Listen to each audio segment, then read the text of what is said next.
Good morning to all of you. आज हम लोग सेकेंड चैप्टर एटॉमिक स्ट्रक्चर के बारे में पढ़ेंगे। हाँ, एटॉमिक स्ट्रक्चर में हम लोग पढ़ेंगे क्या क्या। एटॉमिक स्ट्रक्चर में हम लोग फर्स्ट पॉइंट पढ़ेंगे डिस्कवरी ऑफ इलेक्ट्रॉन और कैथोड रेज, इसकी प्रॉपर्टीज़ पढ़ेंगे। Properties of electron, discovery of proton और कैनॉल रेज इस चैप्टर में पढ़ेंगे, जो विशेष इम्पॉर्टेंट है। क्या है? Discovery of electron, property of electron, discovery of proton और कैनॉल रेज, और फिर इसी की क्या हम लोग पढ़ेंगे? प्रॉपर्टीज़ पढ़ेंगे, प्रॉपर्टीज। ठीक है। इससे पहले भी ग्रीक फिलासफर्स और इंडियन फिलासफर जैसे मार्क्स कणाद या और लोगों ने बताया था कि जो द्रव्य होते हैं वो छोटे छोटे कणों से मिलकर के बने, जिस तरह से ह्यूमन बॉडी 5 एलिमेंट से मिलकर के बना हुआ, ठीक ऐसे ही द्रव्य भी छोटे छोटे 5 सूक्ष्म कणों से मिलकर के बने होते हैं। लेकिन इन सब को छोड़ते हुए डाल्टन ने अपनी एक थ्योरी दी थी कि all the matter consist of smallest particles called atoms. इस थ्योरी को लगभग 100 वर्षों तक माना गया, 100 साल तक माना गया। इन्होंने ये भी बताया था कि किसी भी एक विशेष मॉलिक्यूल्स में या किसी भी विशेष एटम्स का गुण एक दूसरे एटम से नहीं मिलता जुलता, या एक किसी तत्व के एक परमाणु विशेष दूसरे तत्व के परमाणु विशेष के एक जैसे नहीं होते, यानी उनका आकार, प्रॉपर्टीज, उनके शेप एक जैसे नहीं होंगे, प्रॉपर्टीज़ भी उनसे डिफरेंट होती गई। तो इस प्रकार से इनकी जो थ्योरी थी डाल्टन की थ्योरी को क्या माना गया? गलत मान लिया गया, जब इलेक्ट्रॉनों की खोज हुई और आइसोटोप्स तथा आइसोबार की खोज हुई। अच्छा, इलेक्ट्रॉन, प्रोटॉन और न्यूट्रॉन या फंडामेंटल पार्टिकल्स जब खोजे गए तब इनकी थ्योरी को कम्प्लीटली गलत मान लिया गया। कब तक? नियर अबाउट 100 ईयर तक इनकी थ्योरी सर्वमान्य थी। जब इनको गलत माना गया तो फिर क्या कहा गया कि नहीं, एटम्स भी कैसे होते हैं? डिविजिबल होते हैं। एटम्स डिविजिबल होते हैं और एटम्स स्मॉलेस्ट फंडामेंटल पार्टिकल्स से मिलकर के बने होते हैं, और उन फंडामेंटल पार्टिकल्स को इलेक्ट्रॉन, प्रोटॉन और न्यूट्रॉन कहा गया।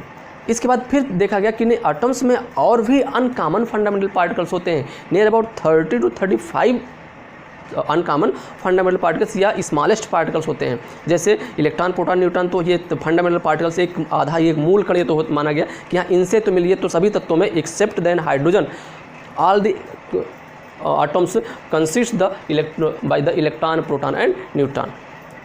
But beside the electron, proton and neutron, the uncommon fundamental particles is also occurs in the nucleus of atoms, like that of neutrino, antineutrino, meson, pi meson, positron।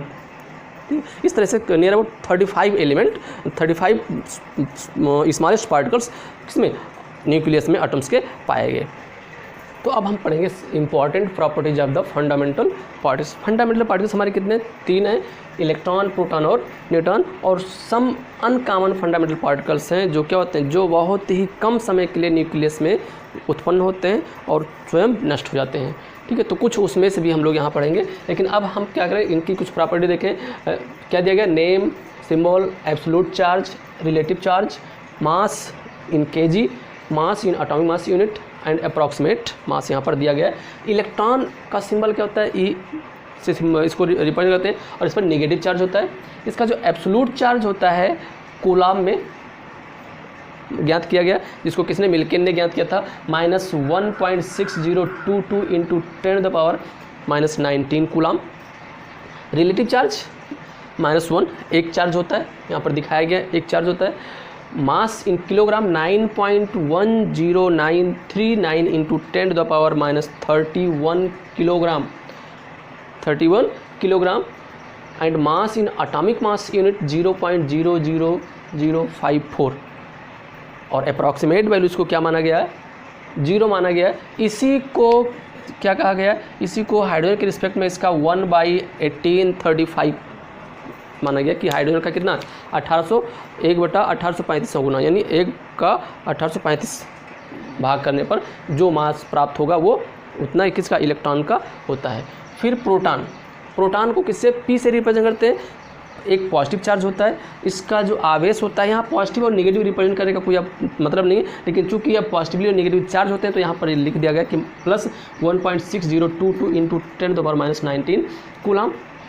Relative charge जो होता है +1 होता है, represent किया गया, और इसका जो मास होता है किलोग्राम में 1.67262 इंटू 10⁻⁻27। एटॉमिक मास यूनिट में 1.00727 और अप्रॉक्सीमेट वैल्यू कितना माना गया कि 1 माना गया है। और न्यूट्रॉन का सिंबल N और N 0 से रिप्रेजेंट करते हैं। चार्ज इस पर नहीं होता है, न्यूट्रल इसे इसलिए कहा गया है, न्यूट्रल होता है ये। रिलेटिव चार्ज भी 0 होगा और मास इसका सभी से ज़्यादा होता है 1.67493 इंटू 10⁻⁻23 या 1.00867 एटॉमिक मास यूनिट। और अप्रॉक्सीमेट वैल्यू क्या माना गया, 1 इसको माना गया। कुछ अनकॉमन पार्टिकल्स भी खोजे गए जिसमें किसने क्या है, पॉइजन। पॉइजन की खोज किसने किया, एंडरसन ने किया, और इसको किससे +1 E0 से रिप्रेजेंट किया गया है। ठीक, कैसे इसको खोजा गया, जब इन्होंने अल्फा कणों की बमबारी बोरान पर कराया तो क्या देखा कि नाइट्रोजन का एक आइसोटोप्स प्राप्त होता है और उस आइसोटोप्स और न्यूट्रॉन निकलते हैं। ठीक है, फिर इसी नाइट्रोजन के आइसोटोप्स को फर्दर जब इसको क्या किया, विघटित किया गया या फर्दर विघटित होकर के एक पॉजिट्रॉन उत्पन्न करता है। क्योंकि होता क्या है कि जो आइसोटोप्स होते हैं मोस्टली इसमें क्या, इनमें स्वतः विघटन की प्रक्रिया होती रहती है और वो विघटित होते रहते हैं। तो ये जब स्वयं विघटित हुआ तो विघटित होकर क्या, पॉजिट्रॉन उत्पन्न करता है और कार्बन आइसोटोप्स का फॉर्मेशन कर लेता है। अब यहाँ पर, लेकिन अब देखिए यहाँ पर कार्बन, नाइट्रोजन और कार्बन, अब ये दोनों आइसोबार की तरह बिहेव करते हैं। क्या करते हैं, ये दोनों आइसोबार हैं। ये कार्बन का तो सेल्फ में तो आइसोटोप्स है कि carbon 6 carbon 12 6 carbon 13 and 6 carbon 14, तो ये तो क्या हो जाएंगे, ये तो आइसोटोप्स होंगे। लेकिन 7 नाइट्रोजन 13 एंड 6 कार्बन 13 ये क्या है, ये आइसोबार है। अच्छा देखिए, ये दोनों भी क्या करते हैं, ये डाल्टन्स रूल को क्या करते हैं, फॉलो करते हैं। डाल्टन ने क्या कहता है कि एक जैसे नहीं, एक जैसे ही होंगे, एक जैसे ही एटम्स हो सकते हैं। ठीक है, लेकिन यहाँ पर देखिए 13 यहाँ नाइट्रोजन और यहाँ पर कार्बन है, ये तो ये क्या डिफरेंट है, तो उस थ्योरी को यहाँ पर फेल कर रहा है। फिर न्यूट्रिनो या एंटी न्यूट्रिनो, जिसको किसने, फर्मी ने 1934 में खोजा था। किससे, जब न्यूट्रॉन स्वयं विघटित होता है तो क्या बनाता है, प्रोटॉन बनाता है और प्रोटॉन तथा इलेक्ट्रॉन देता है। इसके साथ साथ एंटी न्यूट्रिनो भी एक फंडामेंटल पार्टिकल्स निकलता है। यानी न्यूट्रॉन अगर टूटेगा तो किसमें, प्रोटॉन और इलेक्ट्रॉन में टूटेगा और एंटी न्यूट्रिनो में टूटेगा। फिर एंटी न्यूट्रिनो, अब एंटी न्यूट्रिनो क्या है, किसने खोजा, कार्क ने खोजा 1956 में। जो प्रोटॉन और इलेक्ट्रॉन के कम्बिनेशन से बनते हैं, प्रोटॉन और इलेक्ट्रॉन जब कंबाइन करता है तो वही देखिए इसी को, ये रिएक्शन रिवर्स हो जाता है। ठीक है, न्यूट्रॉन बनता है और इसके साथ साथ एंटी न्यूट्रॉन बनता है। अच्छा, न्यूट्रॉन और एंटी न्यूट्रॉन में डिफरेंस क्या होता है, इसमें जो इसके जो चार्ज होते हैं या आप कह सकते हैं उसके जो पार्टिकल्स होते हैं वो अरेंजमेंट, न्यूट्रॉन का अरेंजमेंट क्या होता है, साइन उनका चेंज होता है। ये क्लॉकवाइज अरेंजमेंट होता है और इसमें क्या होता है, एंटी न्यूट्रिनो में न्यूट्रॉन का अरेंजमेंट एंटी क्लॉकवाइज डायरेक्शन में होता है, इसलिए इसको क्या कहा गया, एंटी न्यूट्रिनो कहा गया। जो डायरेक्शन दिखाया गया देखिए एरो के रूप में, ये क्लॉकवाइज और ये एंटी क्लॉकवाइज है। फिर एंटी प्रोटॉन की खोज किसने, सेगर ने किया था 1955 में। कब, जब कॉपर पर प्रोटॉन की उन्होंने बमबारी किया था, तो प्रोटॉन की बमबारी करने पर एंटी प्रोटॉन मिला। क्या मिला, एंटी प्रोटॉन मिलता है। और फिर मेसान की खोज युकावा ने 1935 में किया था। ये कैसे होते हैं, पॉजिटिवली, नेगेटिवली और न्यूट्रल भी हो सकते हैं। ये तीनों प्रकार के, पॉजिटिव, नेगेटिव और न्यूट्रल प्रकार के, यानी 3 प्रकार के मेसान्स पाए जाते हैं। पाई मेसान या मेसान हम इसको जो है कहेंगे। तो इस तरह से हमारे क्या थे, जो फंडामेंटल पार्टिकल्स और सम कॉमन फंडामेंटल पार्टिकल्स कुछ थे जो आप लोगों के लिए इम्पॉर्टेंट था। ये अक्सर पूछ लेता है कभी कभी, इसमें से तो अक्सर पूछता है, इसका नहीं तो इसका सिंबल पूछ लेगा, या किसने इसका खोज किया, या ऐसे रिएक्शन दे देगा। भाई यहाँ पर क्या लगा, इस तरह से क्वेश्चन मार्क देगा कि क्या बनेगा, क्या बनेगा। ठीक है, तो ऐसे क्वेश्चन पूछ लेते हैं। डिस्कवरी ऑफ इलेक्ट्रॉन का श्रेय लोगों ने जे थॉमसन को दिया, लेकिन इसकी जो शुरुआत की थी जूलियस पल्कर ने 1859 में की थी। किसने किया था? जूलियस पल्कर इन 1859 में। उन्होंने क्या किया? उन्होंने एक डिस्चार्ज ट्यूब लिया, ग्लास का डिस्चार्ज ट्यूब लिया, और उस डिस्चार्ज ट्यूब को हाई वोल्टेज सोर्स से कनेक्ट किया, और फिर उसमें 2 प्लेटें लगाए। 2 प्लेट लिया, मेटल प्लेट लिया, एक कैथोड और दूसरे को एनोड जो है। अब ये जो हाई वोल्टेज सोर्स था, उस हाई वोल्टेज सोर्स को दोनों मेटल प्लेट से, यानी कैथोड से एक सिरा और दूसरा सिरा एनोड से उन्होंने जोड़ दिया। और जब इसमें देखा क्या कि हाई वोल्टेज करंट इसमें जब फ्लो किया, तो ये देखा कि यहाँ पर जो कैथोड था, उस कैथोड से कुछ रेज निकलती हैं, और वो रेज एनोड की तरफ सीधे जाती हैं और उसकी दीवार से टकराती हैं, और टकरा करके चमक उत्पन्न करती हैं, फ्लोरेसेंस यानी ग्लो उत्पन्न करती हैं। ठीक है, और फिर इसी रेज को क्या कहा गया? इसी रेज को कैथोड रेज कहा गया। क्या कहा गया? कैथोड रेज कहा गया। हाँ, यहाँ पर ये कंडीशन होना चाहिए कि जो वोल्ट ये करंट फ्लो किया गया, वो करंट बहुत ही हाई था, नियर अबाउट 10 to 30,000, यानी 10,000 से 30,000 वोल्ट तक करंट इसमें फ्लो किया गया। कितना? 10 से 30,000 वोल्ट तक। और ये क्या इवैक्यूएटेड नली कैसा था? ये जो डिस्चार्ज ट्यूब था इवैक्यूएटेड फॉर्म में था, मीन्स कह सकते हैं कि very low pressure, means gas रहित, इसमें गैस नहीं था, और वेरी लो की घाते -3 मिलीमीटर पारे के दाब के बराबर इसमें दाब लगाया गया। अच्छा, यहाँ अब दाब का तात्पर्य क्या कि हाँ भाई प्रेशर लगाया गया, तो इससे इतना लो प्रेशर क्यों लगाया गया? क्योंकि हम लोग जानते हैं कि PV इक्वल क्या होता है? PV इक्वल nRT, ये गैस ला है। अब यहाँ पर अगर T को और V को क्या किया जाए? कांस्टेंट रखा जाए, तो क्या हो जाएगा? P is directly proportional to N। Means अगर प्रेशर क्या होगा? हाई होगा तो नंबर ऑफ मोल्स हाई होंगे, और प्रेशर अगर लो होगा तो नंबर ऑफ मोल्स क्या होंगे? वेरी लो होंगे। यानी ये क्या होगा? इसमें जो नंबर ऑफ मोल्स थे, या मॉलिक्यूल्स या एटम्स या सब्सटेंस कह सकते हैं, बहुत ही कम थे। ऐसा क्यों? कि जब ये रेज निकले तो उन एटम्स से ये टकराए ना। ठीक है, और जब टकराएंगे नहीं तो सीधे जाएंगे। ठीक, तो सीधे गई, और फिर क्या किया? यहाँ फ्लोरेसेंस यानी चमक उत्पन्न किया। इन्हीं रेज को क्या नाम दिया गया? कैथोड रेज नाम दिया गया। अब चूंकि ये कैसे होती है? निगेटिव पार्ट से निकलती हैं, यानी कैथोड से निकलती हैं, और किधर जाती हैं? पॉजिटिव की ओर जाती हैं। कैथोड रेज से निकलती हैं, कहाँ जाती हैं? एनोड की ओर जाती हैं। इसलिए कहा गया कि ये किरणें कैसी होती हैं? निगेटिवली चार्ज होती हैं। तो इस तरह से इलेक्ट्रॉन की खोज हुई, यानी कैथोड किसकी? कैथोड रेज की खोज हुई। यहाँ पर हम कह सकते हैं कि कैथोड रेज की खोज हुई। हाँ, अब यहाँ पर ध्यान दें कि इसमें जो ये कैथोड रेज हैं, इस कैथोड रेज की प्रॉपर्टी इस डिस्चार्ज ट्यूब में चाहे जिस प्रकार का मेटल्स लिया जाए या गैस, किसी प्रकार का गैस लिया जाए, उस पर डिपेंड नहीं करती। यानी ये क्या होते हैं? ये ऑलवेज कांस्टेंट होती है, नियत होता है, एक निश्चित प्रॉपर्टी वाला कैथोड रेज होता है, जो किसी भी मेटल्स के, किसी भी सब्सटेंस की प्रॉपर्टी पर डिपेंड नहीं करता है।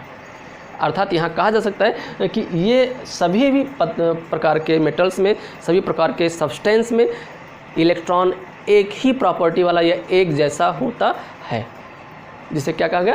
कैथोड रेज कहा गया। तो इस तरह से कैथोड रेज की खोज हुई। अब कैथोड रेज की खोज हो जाने के बाद इसकी प्रॉपर्टी, तो हम क्या पढ़ेंगे? Properties of cathode rays. Properties of cathode rays. First property क्या है? फर्स्ट प्रॉपर्टी क्या है? Cathode rays are negatively charge. Cathode rays are negatively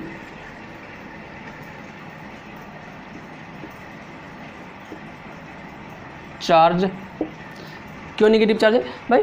जब ये पॉजिटिव की ओर जाएगा तो एक, आप इसके पहले फैराडे ने अपना दिया ये इलेक्ट्रोड के बारे में कि डिफरेंट चार्ज की ओर क्या होता है, अट्रैक्ट होता है। तो यहाँ नेगेटिव किसकी ओर जाता है, पॉजिटिव की ओर जाएगा। पॉजिटिव क्यों नहीं, पॉजिटिव की ओर कौन सा आएगा, नेगेटिव चार्ज ही आएगा, इसलिए इसको क्या कहा गया, कैथोड रेज कहा गया फर्स्ट। सेकंड क्या इन्होंने दिया, सेकंड ये दिया कि they travel in straight line, means cathode rays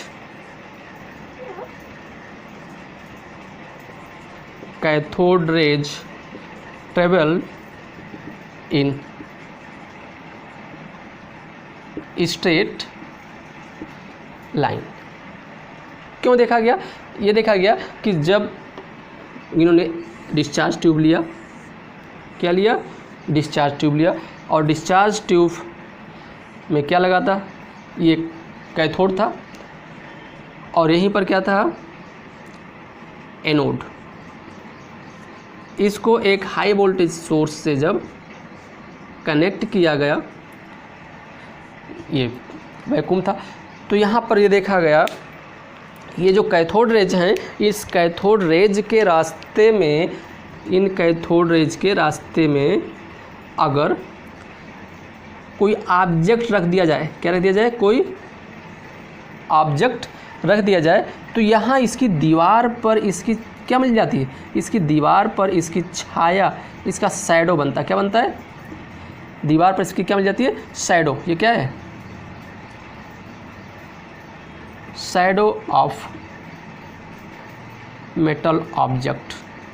क्या मिलता है इसका, ये क्या है, ये मेटल ऑब्जेक्ट है, मेटल ऑब्जेक्ट, ठीक है।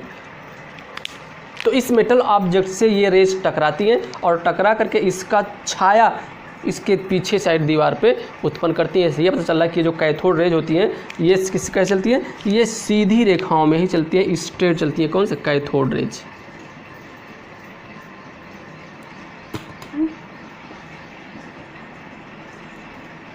कैथोड रेज, ठीक है। Cathode raise travel in straight line, ठीक है। नेक्स्ट क्या बताया, फोर्थ क्या है, द कैथोड रेज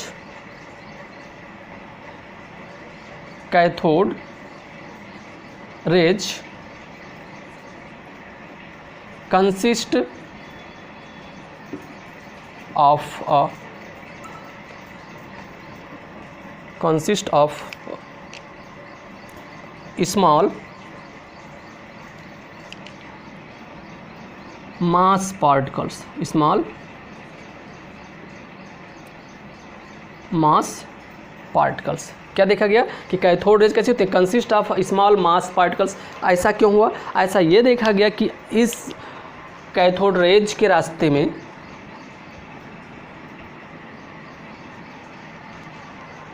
इसी कैथोड रेज के रास्ते में अगर पिन व्हील लग दिया जाए, क्या लग दिया जाए, पिन व्हील,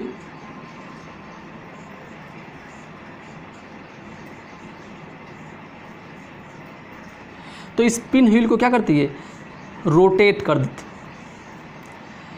क्या कर देते हैं, इसको घुमा देते हैं। इस पिन व्हील को क्या कर देते हैं, इस पिन व्हील को घुमा देता है। इसका मतलब क्या है कि जब ये इससे टकराएगा तो इसको घुमा देता है, अर्थात क्या, इस रेज में कुछ ना कुछ मास है, कुछ ना कुछ इसमें द्रव्यमान होता है, ठीक है। और फिर इसके साथ क्या कहा कि they have the kinetic property, they have kinetic energy. भाई काइनेटिक एनर्जी क्या है, K equal half mv square, half mv square. यम यहाँ पर मीन्स क्या है, मास इसमें है, और इसी मास के कारण ही ये क्या, स्पिन व्हील को रोटेट करता है। मीन्स इसमें काइनेटिक एनर्जी भी होती है, इसमें गति भी होता है, और ये मास भी इसमें होता है। तो ये था। और फिर लास्ट में इन्होंने और क्या बताया कि नेक्स्ट क्या है, they produce x rays, they produce x rays. क्या दे प्रोड्यूस एक्स-रेज when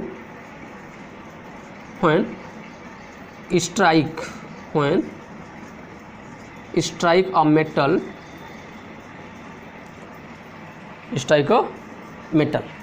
जब ये मेटल पर स्ट्राइक करते हैं, कौन, कैथोड रेज जब मेटल पर टकराते हैं या मेटल से टकराते हैं तो एक्स रेज उत्पन्न कर, जैसे कि आप लोगों ने देखा होगा एक्स रेज वगैरह होता है, तो क्या होता है जब एक्स रे करते हैं तो बोन मोस्टली किसका, बोन का ही क्या, उससे जब टकराते हैं तो उसका हम फिगर वो देते हैं या फ्लोरेसेंस चमक उत्पन्न करके उसी को एज सच ऑब्जेक्ट के रूप में वो देते हैं। ठीक है, तो यहाँ पर क्या देखा, जब मेटल से टकराते हैं तो एक्स रेज उत्पन्न करते हैं। फिर क्या बताया इन्होंने क्या बताया कि दे डिफ्लेक्टेड, क्या हो जाते हैं ये, डिफ्लेक्ट कर, they deflected when it placed in electric or magnetic field. Means उन्होंने क्या कहा कि जब इस डिस्चार्ज ट्यूब को कहाँ पर इलेक्ट्रिक फील्ड या मैग्नेटिक फील्ड में रखते हैं तो कैथोड रेज जो होते हैं वो क्या होते हैं, डिफ्लेक्ट कर जाते हैं, यानी अपने रास्ते से मुड़ जाती हैं। जैसे यहाँ पर देखें, ये क्या ले लेते हैं हम, ये एक डिस्चार्ज ट्यूब ले लिया, क्या ये डिस्चार्ज ट्यूब है, और इस डिस्चार्ज ट्यूब से ये यहाँ पर क्या कैथोड लगा हुआ है, ये क्या है, कैथोड लगा है, और यहाँ पर क्या है, ये एनोड है, प्लस माइनस। ठीक है, और अगर इसको कहाँ पर रखा जाए, इलेक्ट्रिक फील्ड या मैग्नेटिक फील्ड में रखा जाए, नेगेटिव पोल, और फिर यहाँ पर ये क्या है,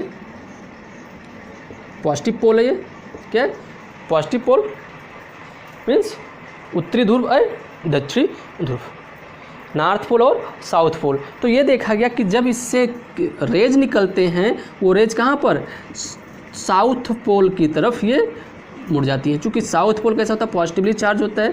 ठीक है, तो इससे ये पता चला कि ये कैथोड रेज कैसी होती है, निगेटिवली चार्ज होती हैं। अब यहाँ पर कैथोड रेज निगेटिवली चार्ज होती हैं, क्यों, क्योंकि ये अपने से अपोजिट चार्ज की ओर मुड़ जाती हैं। तो इसी अपोजिट चार्ज या निगेटिवली चार्ज पार्टिकल्स के बेस पर जे थॉमसन ने क्या किया, इनका चार्ज मास रेशियो ऑब्टेन किया, और चार्ज मास रेशियो ऑब्टेन करके उसे क्या नाम दिया, इलेक्ट्रॉन नाम दिया। क्या नाम दिया, तो इलेक्ट्रॉन की, ये निगेटिवली चार्ज पार्टिकल्स होते हैं। क्या कहते हैं ये निगेटिवली चार्ज पार्टिकल्स होते हैं। ठीक है, इलेक्ट्रॉन मास रेशियो से जे थॉमसन ने एक कह सकते हैं कि बहुत ही अच्छा उन्होंने एक प्रॉपर्टी बताया इसका कि ये कैसे होते हैं, इलेक्ट्रॉन चार्ज या मास रेशियो इनका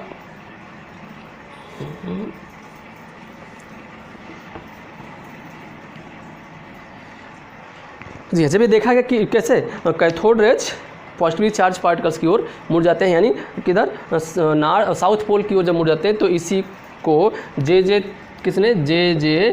थॉमसन ने इसी बेस पर charge mass ratio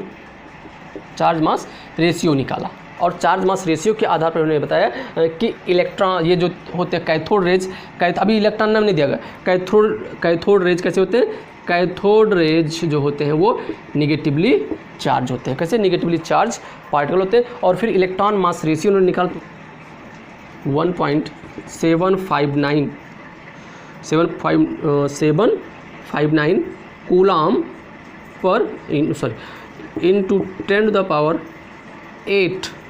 coulomb per ग्राम, और 1.759 into 10⁻11 coulomb per KG charge mass ratio इन्होंने रदरफोर्ड ने फाइंड आउट किया, निकाला चार्ज मास रेशियो। ठीक है, अच्छा, इसके साथ साथ इसमें इस कैथोड रेज के कुछ और भी प्रॉपर्टीज देखे गए। क्या देखा गया कि दे शोज थर्मो आयनिक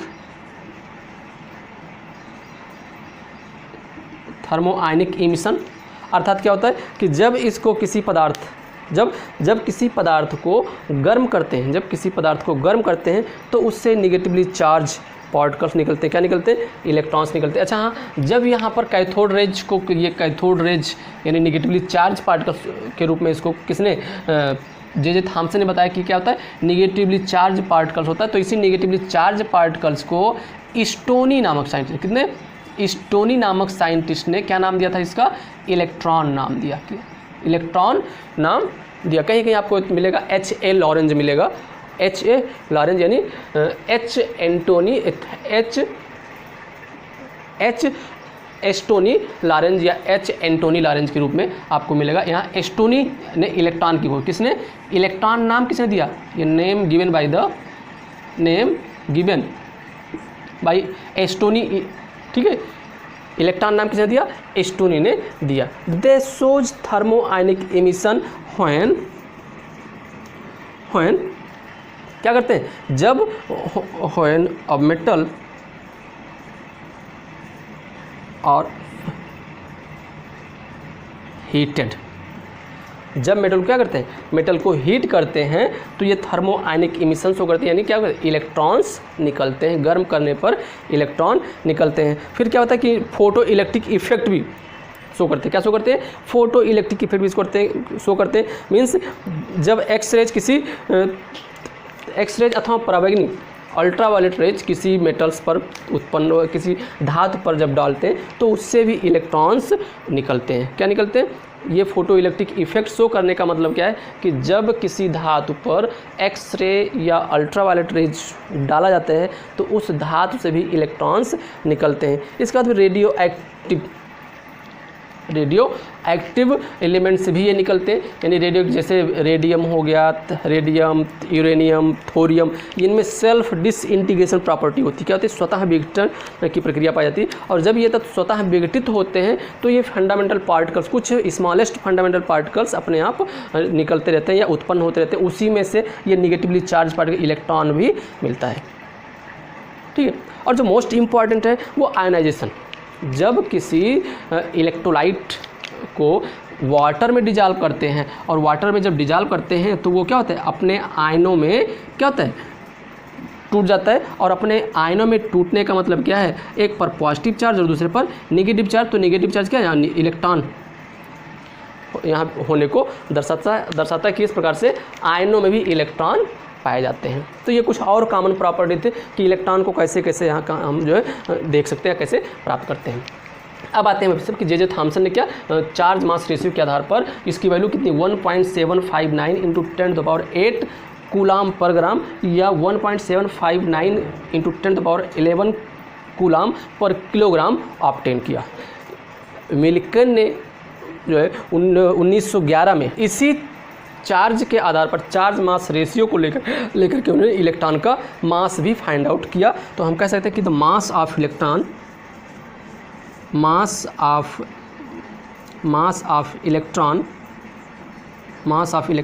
m इक्वल क्या होता है, E अपान यानी charge upon charge mass ratio of electron, ठीक है। अब चार्ज अपान चार्ज मास रेशियो के आधार पर इन्होंने क्या किया, इलेक्ट्रॉन का मास फाइंड आउट किया। m इक्वल E की वैल्यू क्या लिया गया, 1.6, वैसे होता है 6.603 होता है, लेकिन हम इतना ही लेते हैं, 10⁻19 अपान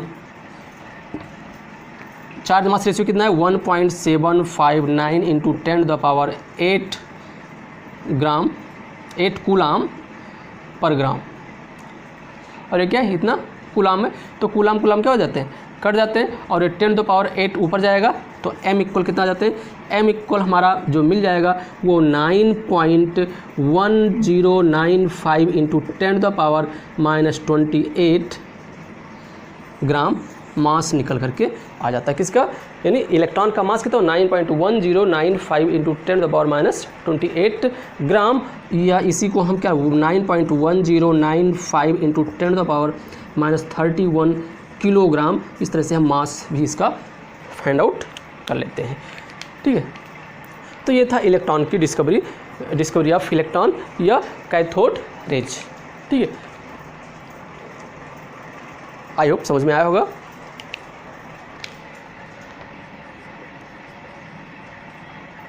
discovery of canal rays, discovery of canal rays. ये भी उसी डिस्चार्ज ट्यूब को लेकर के ही किया गया, क्योंकि एक डिस्चार्ज ट्यूब एक लोगों का अब अपना एक कह सकते हैं कि ऑब्जेक्ट बन गया था जो एक्सपेरिमेंट करने के लिए सबसे सूटेबल था। ठीक है, वही लिया गया। और सबसे पहले किसने, सबसे पहले गोल्डस्टीन ने 1886 में, कब 1886 में वही डिस्चार्ज ट्यूब लिया। क्या लिया, डिस्चार्ज ट्यूब लिया। और उसी डिस्चार्ज ट्यूब में क्या लगाया, 2 प्लेट लिया इन्होंने, 2 प्लेट लिया, वैक्यूम टू वैक्यूम। और इस डिस्चार्ज प्लेट को यानी किसको, इलेक्ट्रोड प्लेट को किससे, हाई वोल्टेज से कनेक्ट किया। क्या किया, हाई वोल्टेज से कनेक्ट किया। क्या, हाई वोल्टेज, वही कंडीशन, वही हाई वोल्टेज। ठीक है, और हाई वोल्टेज से कनेक्ट किया। ये क्या था, ये यहाँ कैथोड हो जाएगा। क्या है ये, कैथोड। और ये क्या है, एनोड। क्या है ये, एनोड।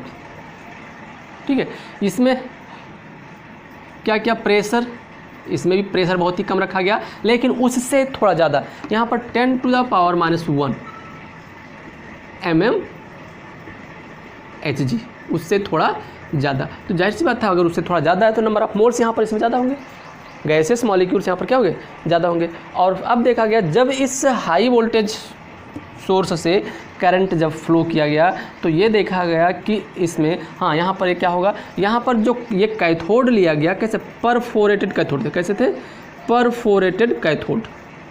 कैसा ये,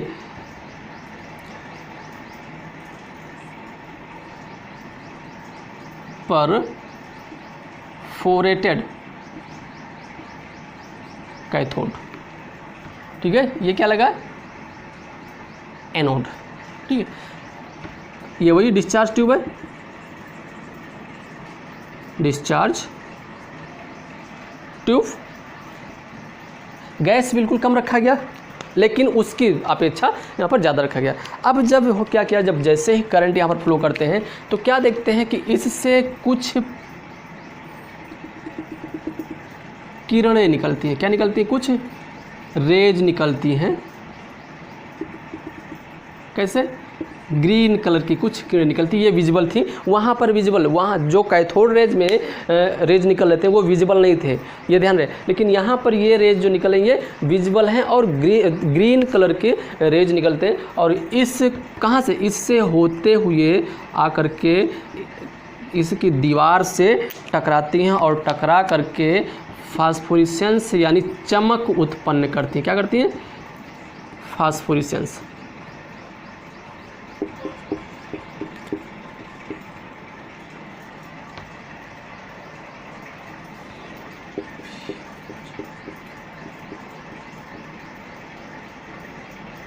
सॉरी, फ्लोरिसेंस। क्या उत्पन्न करती हैं, फ्लोरिसेंस यानी चमक उत्पन्न करती हैं। इससे टकराने के बाद क्या होता है, जो है फ्लोरिसेंस यानी ग्लो आप कह सकते हैं, या चमक उत्पन्न करती हैं। और इसी रेज को क्या कहा गया, ग्लो उत्पन्न करती हैं। और इसी रेज को इन्होंने क्या नाम दिया, इसी रेज को नाम दिया गया कैनॉल रेज। ठीक है, जब इस डिस्चार्ज ट्यूब को वैक्यूम ट्यूब में क्या हाई वोल्टेज सोर्स से करंट फ्लो किया गया, तो जब करंट फ्लो किया गया तो क्या देखा कि एनोड प्लेट से, एनोड सिरा से कुछ रेज निकलती हैं। और वह रेज कहाँ, इस परफोरेट छिद्र युक्त कैथोड से गुजरती हुई इसकी डिस्चार्ज ट्यूब की प्लेट से टकराती हैं और टकरा करके चमक उत्पन्न करती हैं। इसको और समझने के लिए यहाँ पीछे क्या, जिंक सल्फाइड का एक क्या लगा देते हैं, हम प्लेट लगा देते हैं जिंक सल्फाइड, तो वो भी क्या, चमक उत्पन्न करेगा। ठीक है, इसको पहचानने के लिए कि हाँ यहाँ पर क्या वाकई में कोई रेज आकर के इससे टकराती है। ठीक है, तो आके टकराती हैं और चमक उत्पन्न करती हैं। और इसी रेज को क्या कहा गया, कैनॉल रेज या गोल्डस्टीन रेज या पॉजिटिव रेज कहा गया। अब ऐसा क्यों कहा गया पॉजिटिव रेज? क्योंकि ये क्या है, पॉजिटिव प्लेट से निकलती हैं और कहाँ जाती हैं, निगेटिव प्लेट की ओर जाती हैं, इसलिए इसको पॉजिटिव रेज भी कहा गया। इस कैनॉल, अक्सर लोग करते क्या है, किसी कैनॉल रेज को लोग कह देते हैं कि यही प्रोटॉन है। ये बिल्कुल गलत है। Canal rays is not proton. क्यों? क्योंकि ये देखा गया कि इसमें जब हम डिफरेंट मेटल्स अगर रखें या डिफरेंट गैसेज रखें तो वहाँ पर जो कैनॉल रेज निकलते हैं उसकी प्रॉपर्टीज़ अलग अलग मिलती, डिफरेंट मिलती है। जैसे यहाँ पर जो गैस लिया गया, ठीक है, उस गैस के लिए कैनॉल रेज की प्रॉपर्टी कुछ और ही रहेगी। अगर कोई दूसरा गैस ले लिया जाए या कोई दूसरा मेटल्स यहाँ पर ले लिया जाए तो उसके कैनॉल रेज की प्रॉपर्टी क्या होगी, कुछ और ही होगी। Means canal rays is not a protons. ठीक है, तब प्रोटॉन कैसे, प्रोटॉन की खोज किसने किया? प्रोटॉन की खोज का श्रेय किसको हो जाता है? रदरफोर्ड को जाता है भाई। तब वहाँ पर क्या किया रदरफोर्ड ने, क्या किया रदरफोर्ड ने, इसमें हाइड्रोजन गैस लिया। क्या लिया? हाइड्रोजन गैस लिया, और हाइड्रोजन गैस को कम दाब पर जब आयोनाइज किया, यानी जब कम दाब पर उसमें क्या हाई वोल्टेज सोर्स यानी इसमें करंट फ्लो किया, तो क्या देखा कि एनोड से जो रेज निकलती हैं वो कैथोड की ओर जाती हैं, ठीक है, और चमक उत्पन्न करती हैं। उसी रेज को उन्होंने क्या कहा? प्रोटॉन कहा। क्या नाम दिया उसको? प्रोटॉन कहा, कि जो हाइड्रोजन में जो पॉजिटिवली चार्ज रेज निकलते हैं उसी पॉजिटिवली चार्ज रेज को प्रोटॉन नाम दिया गया। इसलिए श्रेय किसको जाता है यहाँ पर? रदरफोर्ड की। प्रोटॉन की खोज किसने किया? प्रोटॉन की खोज रदरफोर्ड ने किया। प्रॉपर्टीज़ के बारे में आए, देखिए जो प्रॉपर्टीज़ कैथोड रेज की है वही प्रॉपर्टी यहाँ पर हमको किसकी? कैनॉल रेज की आप या प्रोटॉन की भी होती है, क्योंकि they are also travelled in straight line. क्या होते हैं? कैथोड रेज भी किसको वैसे चलती हैं, सीधी रेखाओं में चलती हैं। क्यों? क्योंकि अगर इसके सामने कोई मेटल ऑब्जेक्ट हम रख देते हैं तो मेटल ऑब्जेक्ट के पीछे उसका शैडो बनाती हैं, उसका क्या होता है? उसका छाया छेद बनाती हैं। इससे यह पता चलता है कि कैथोड रेज सीधी रेखाओं में चलते हैं। They are also mass particles. क्या होते हैं? यानी इसमें द्रव्यमान होता है, क्योंकि ये भी क्या होता है? पिन व्हील को घुमा देती हैं। इनमें काइनेटिक एनर्जी होता है, इनमें मास होता है। ठीक है, ये भी क्या होता है? ये एक्स रेज उत्पन्न करेंगे, एक्स रेज उत्पन्न करते हैं। ठीक है, हाँ, ये कैसे? They are positively charge. कैसे होते हैं? They are positively charge. अब पॉजिटिवली चार्ज कैसे होते हैं? क्योंकि ये पॉजिटिव प्लेट से निकलते हैं और कहाँ जाते हैं? निगेटिव एनोड की ओर जाते हैं। इसलिए इसको क्या कहा गया कि protons are canal rays are positively charged. ठीक है, इफ़ दे कंटेन्स और if they place in electric और magnetic field then they are also deflected in at the negative end. कहाँ पर? निगेटिव प्लेट की ओर यह मुड़ जाती है। मीन्स कह सकते हैं आप कि नॉर्थ पोल की ओर ये मुड़ जाती हैं। जब किसको? कैनॉल रेज को कहाँ पर? इलेक्ट्रिक फील्ड या मैग्नेटिक फील्ड में रखते हैं तो ये किधर मुड़ जाती हैं? कैनॉल रेज की ओर, सॉरी निगेटिव प्लेट की ओर मुड़ जाती हैं। और निगेटिव प्लेट की ओर मुड़ने से ये पता चलता है कि हाँ, ये इसमें क्या होता है? ये पॉजिटिवली चार्ज होते हैं। ठीक है, फिर इसके बाद क्या देखा गया कि इसका भी charge ratio, charge mass ratio निकाला। अब चार्ज मास रेशियो के बारे में इसमें देखा गया कि इसका चार्ज मास रेशियो जो निकाला गया वो 9.58 × 10⁴ कूलाम प्रति ग्राम होता है। ठीक है, किसने? टॉमसन ने। किसने दिया?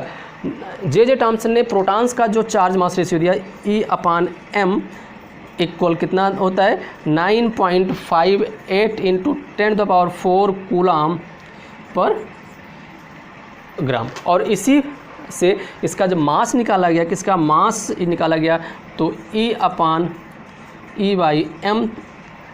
से इसका मास, अब E की वैल्यू 1.6 × 10⁻⁻19 होता है। कितना होता है? 19 होता है। ठीक है, और E/m की वैल्यू कितनी? E/m की वैल्यू 9.58 × 10⁴ से तो कितना मिलेगा हमें? तब हमको जो वैल्यू इसकी मिलती है 1.6 × 10⁻24।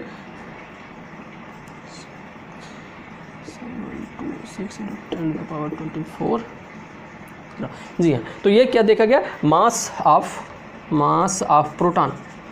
किसका? ये mass of proton equal E/E यानी charge mass ratio equal 1.6 into 10⁻⁻19 अपान 9.58 इंटू 10⁴ क्या है कूलाम पर ग्राम, और ये क्या है कूलाम है, तो कूलाम इधर कट जाएंगे तो बचेगा कितना 1.6726 इंटू 10⁻⁻24 ग्राम। तो ये इसके मास की वैल्यू मीन्स प्रोटॉन का मास कितना होता है 1.6726 इंटू 10⁻⁻24 ग्राम होता है। इस तरह से हम इसका मास भी फाइंड आउट कर लेते हैं। तो ये था क्या, ये प्रोटॉन्स के बारे में इसकी प्रॉपर्टी थी कि प्रोटॉन्स कैसे, हम प्रोटॉन की खोज कैसे हुई, तो डिस्चार्ज ट्यूब से हुई, लेकिन यहाँ पर कंडीशन थोड़ा सा चेंज था। कंडीशन क्या था, थोड़ा सा चेंज था। ये जरूर यहाँ पर जो नोट करने लायक बात है कि हम कैनाल रेज को प्रोटॉन्स नहीं कहेंगे। क्यों, क्योंकि जब हम डिस्चार्ज ट्यूब में जब प्लेट से जो रेज निकलता है उस रेज को क्या कहा गया कैनाल रेज, लेकिन वो डिफरेंट एटम्स के लिए या डिफरेंट गैसों के लिए कैनाल रेज की जो प्रॉपर्टी थी वो डिफरेंट मिलती थी। कैनाल रेज की प्रॉपर्टी क्या थी, डिफरेंट थी।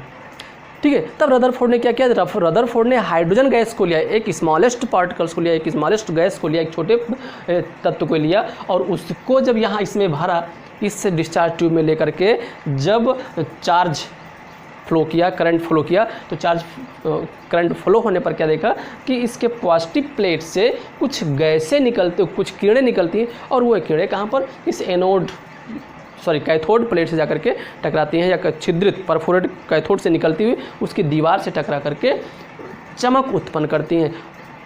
ठीक है, जिससे यह पता चला कि हाँ इससे कुछ गैसें, कुछ किरणें निकलती हैं, जो किरणें कैसे विजिबल थे, हम इसको देख भी सकते थे, कैसा था ग्रीन कलर के रेज थे। तो इस तरह से प्रोटॉन की भी खोज हो गई। ठीक है, दैट्स ऑल।